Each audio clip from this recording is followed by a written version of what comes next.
这是味道。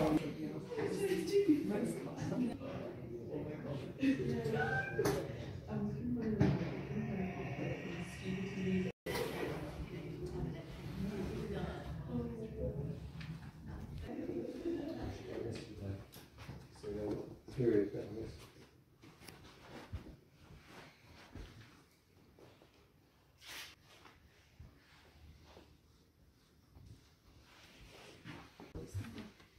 My grandmother, your grandmother, my mother. No, I don't really.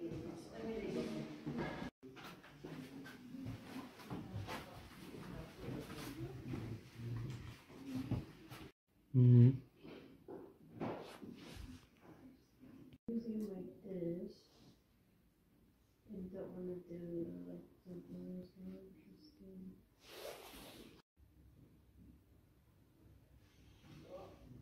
No, you don't go up.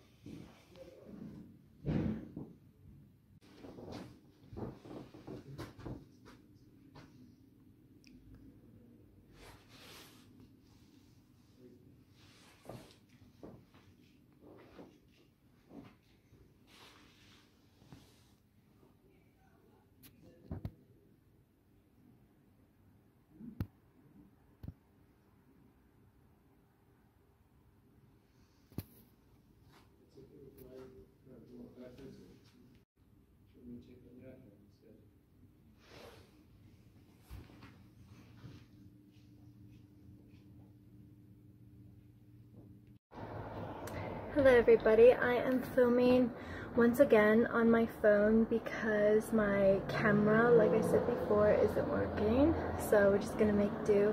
But tonight I'm going to a poetry event.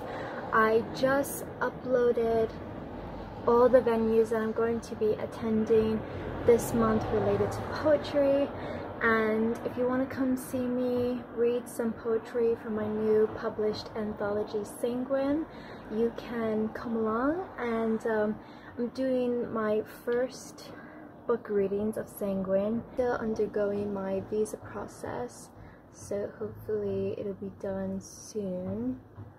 But yeah, so here we go to a poetry event. Definitely poetry events here in the States is not as appealing. Like the other one that I went to was like, the poetry was not art. Like it was just about ramblings and pretty much just people like ranting off their issues, their personal problems, like it's a therapy session. So the poetry in the US is not my favorite.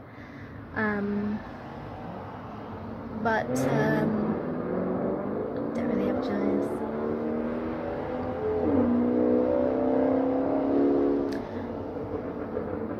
I also just noticed that my dress is actually giving like chess vibes with the cream and the black. Very nice. But yeah, so do you see there's a palm tree outside? Hello everybody, my name is Kelsey Taylor. Thank you so much for listening, watching today. I also am putting this video on my Bacchanal banter if you want to check that out. I'm going to be reading some poetry today from my new book, Sanguine. It's very lovely.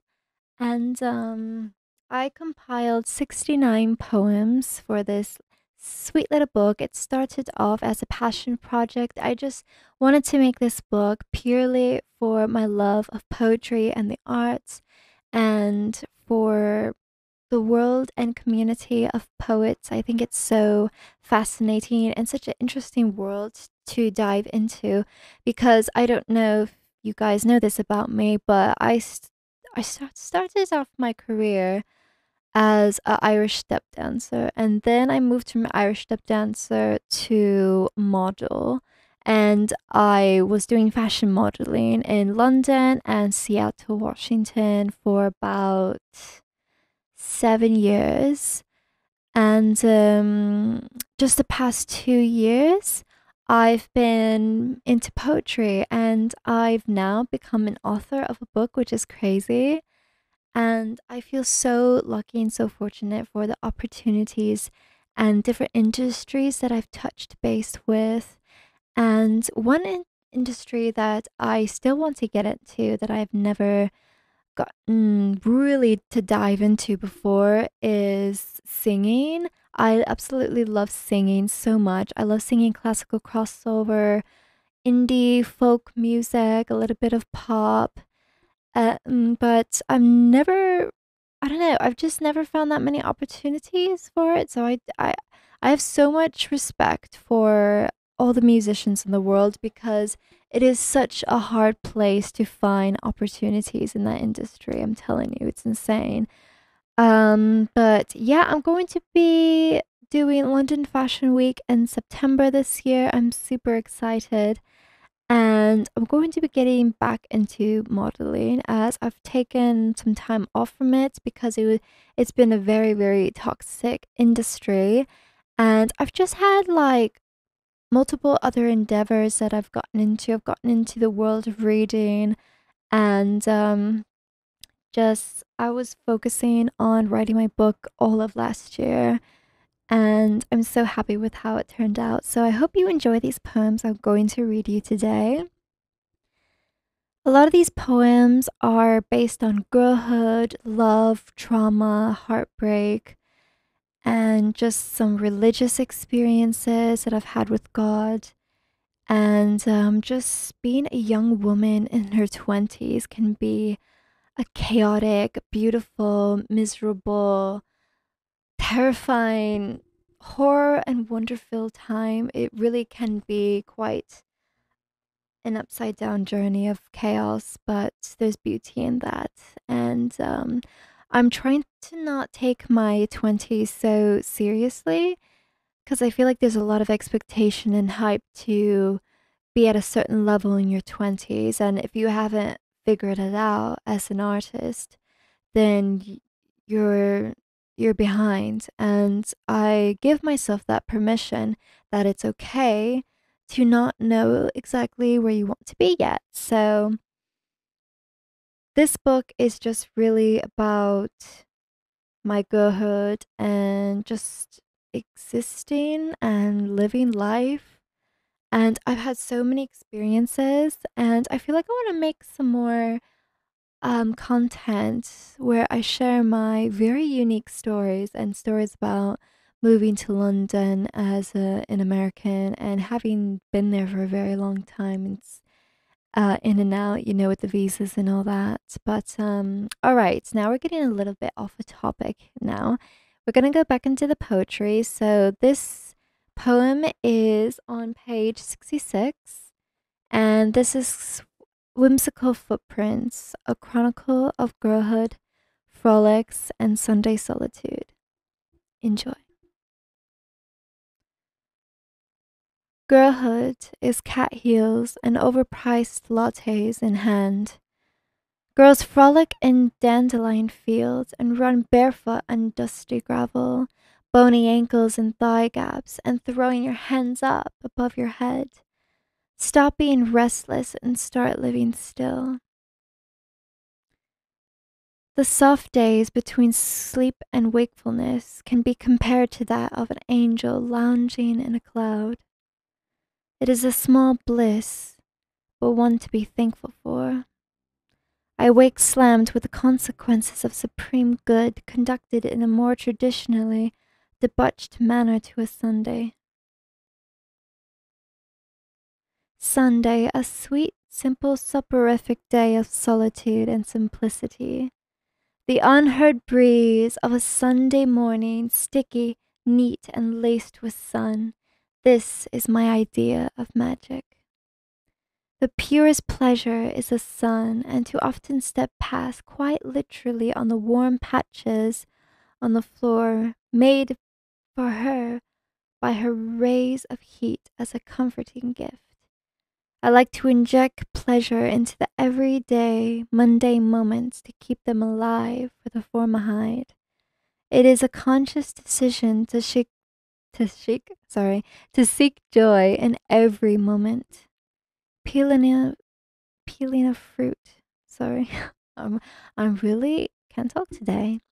Peeling a fruit and immersing yourself in the sensory experience is a form of meditation.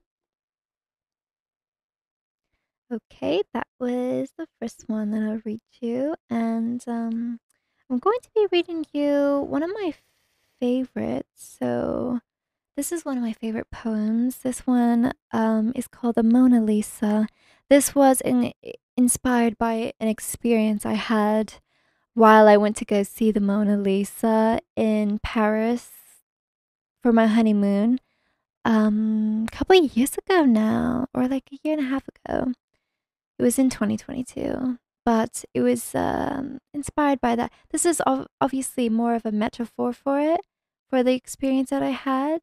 But what I like about my poetry is that it's confessional poetry that you can interpret and make it your own, really. There's no, is it truth or is it not the truth? Like, I mean, did actually happen in my life, or am I just like writing a fiction story? So that's the fun bit about my poetry. Mona Lisa. In the silent whispers of cinema's reel, no warning of the retching it may conceal.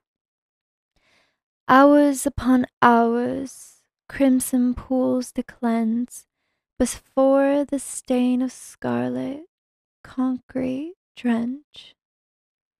After the reel's end, a tale unkind, humanity's flaws, dark and intertwined. Corruption seeps a venomous thread, their gaze upon me like the Mona Lisa dread. Alright, so let's find another one. Let's see. Do, do, do.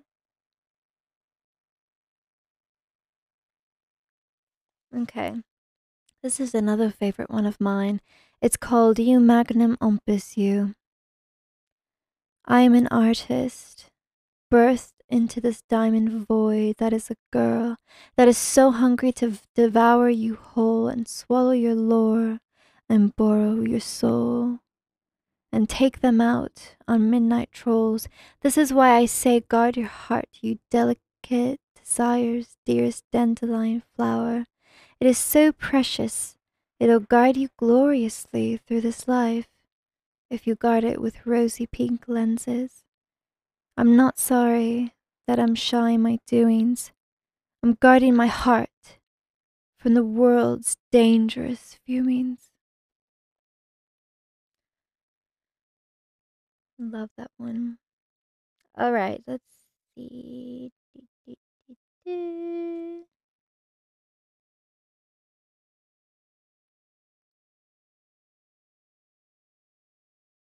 I want to read one that I haven't read on this channel before. La di da di da, la di da da.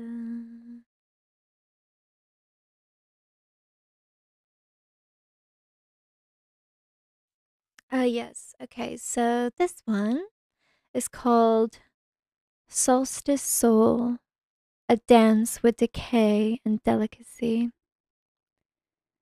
When stripped of my rags of spine and lies, maybe you can see who I am.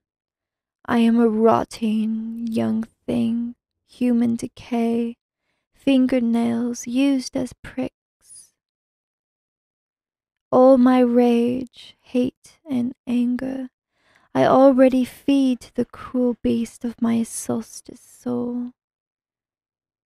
I bleed through the spillways of no return, put back on my mask, and pack your pride onto my back, like I am your little suitcase, and carry me home.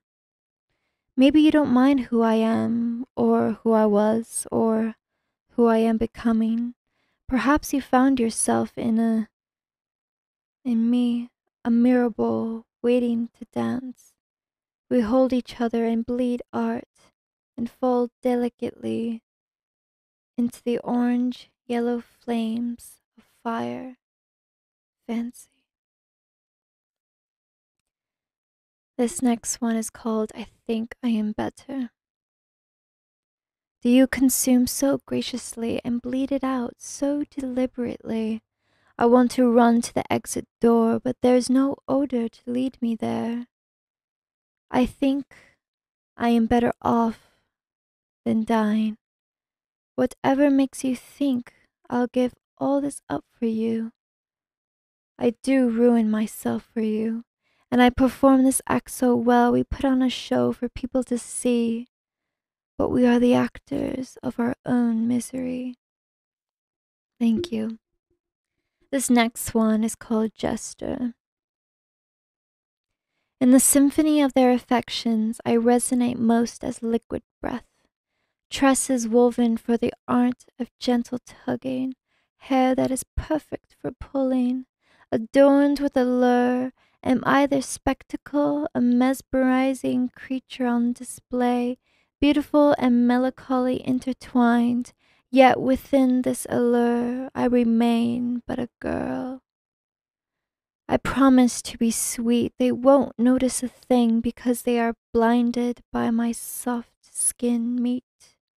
Old wine is fine wine, so the older I get, the better I get. Humans are deliciously dual creatures.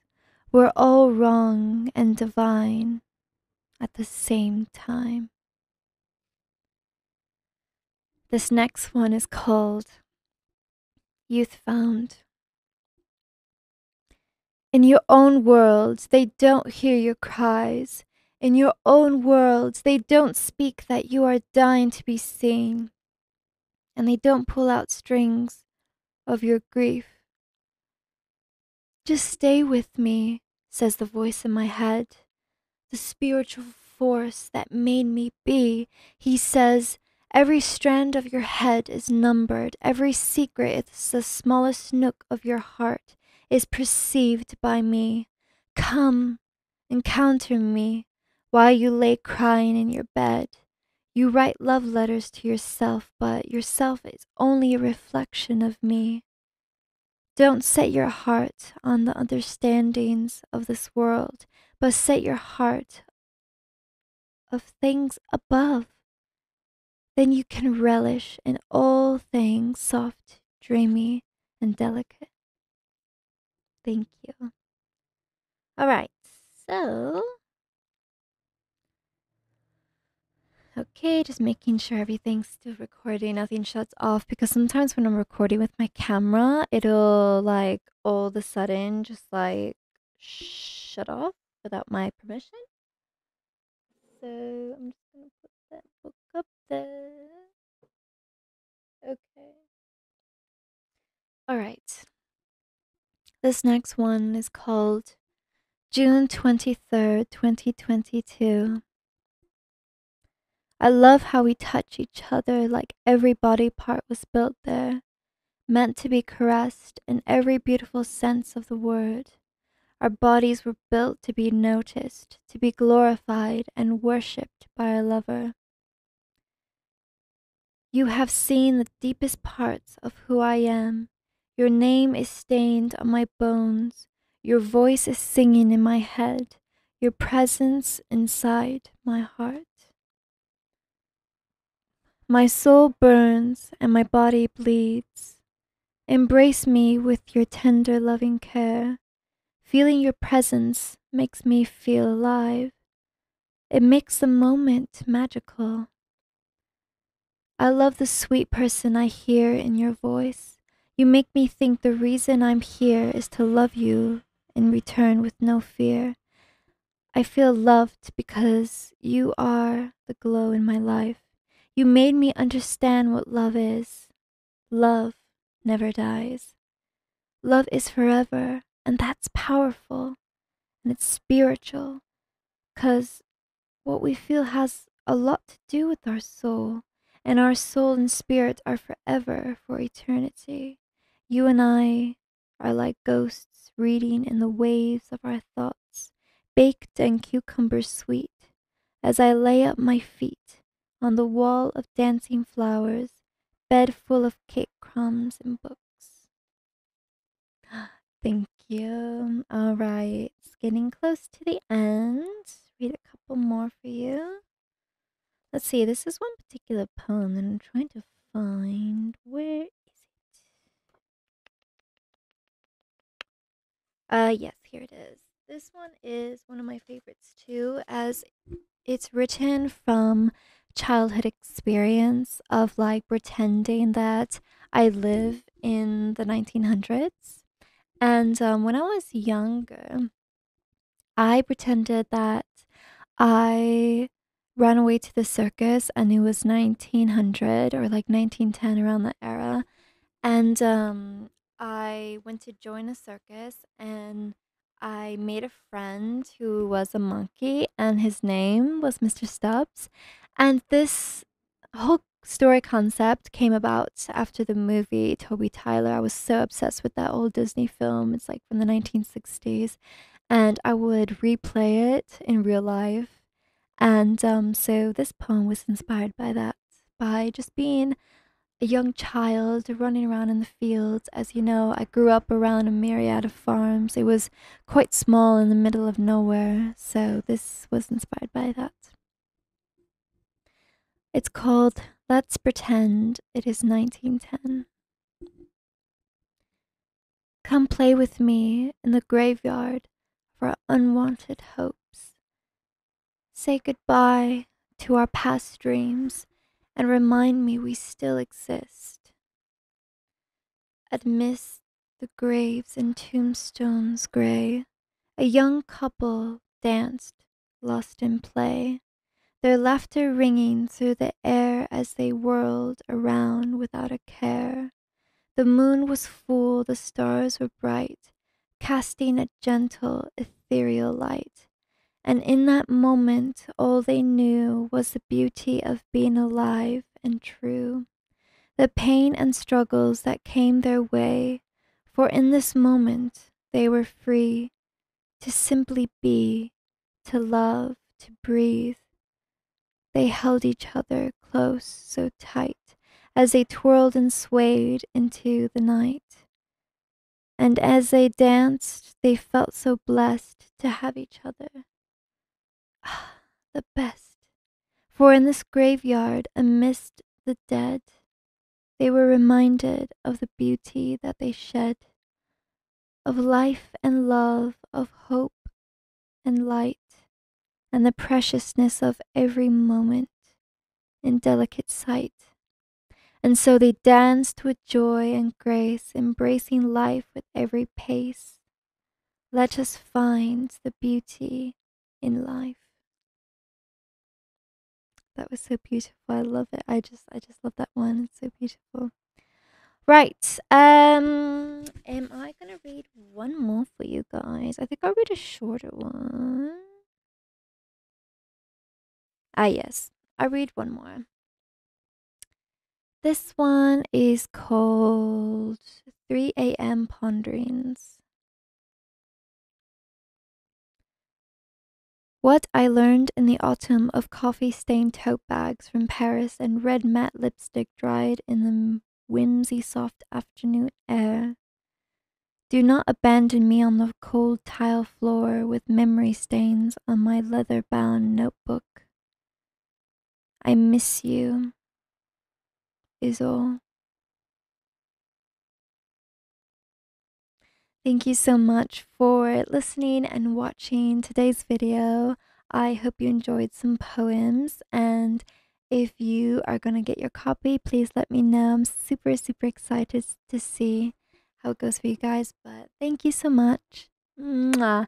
À bientôt. Au revoir.